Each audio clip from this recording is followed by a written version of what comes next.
The room was cold, though the chandeliers burned bright, their light bouncing off the polished floors like lies trying to hide the truth. Elena's blue gown clung to her trembling body, each step heavier than the last, not because of the weight of the fabric, but because of the weight of betrayal pressing on her chest.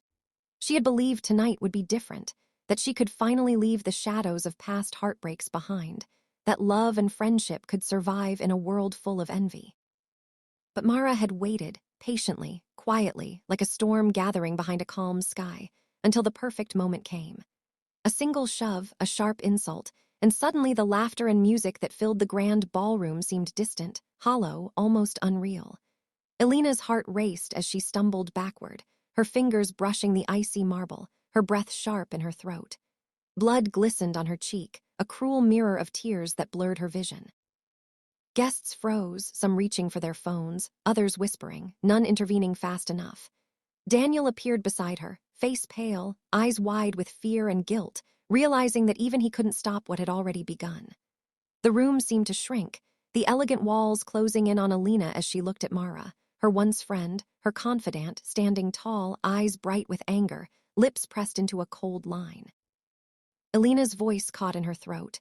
Words failed her, leaving only a hollow scream in her mind, echoing the same question over and over. Why? Why had someone she loved, someone she had trusted more than anyone, chosen this moment to destroy her? She wanted to run, to escape, but her legs felt leaden, and the blue gown that had once made her feel alive now seemed like chains of frost around her. Daniel tried to steady her, his hands warm against her trembling arms, but warmth could not chase away the ice of betrayal. Elena sank to her knees, looking around at the silent witnesses, the faces frozen in shock or curiosity, realizing that no one could understand the storm raging inside her.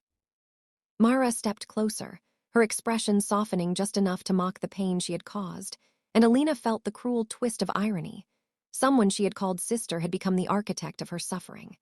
Hours later, the party ended, the guests left, the hall returned to its cold, empty silence.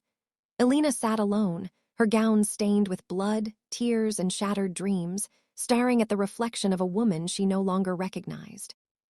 Daniel knelt beside her, whispering promises, apologies, and reassurances, but she could feel only the icy grip of loneliness, the bitter truth that some betrayals cannot be forgiven, and that sometimes the brightest nights hide the coldest hearts.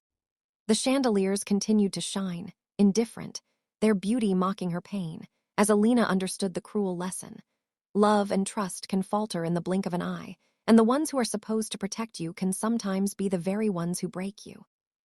And so she remained there, alone in blue, in silence, with the memory of betrayal as sharp and unforgiving as the cold marble beneath her, knowing that life would never feel warm again.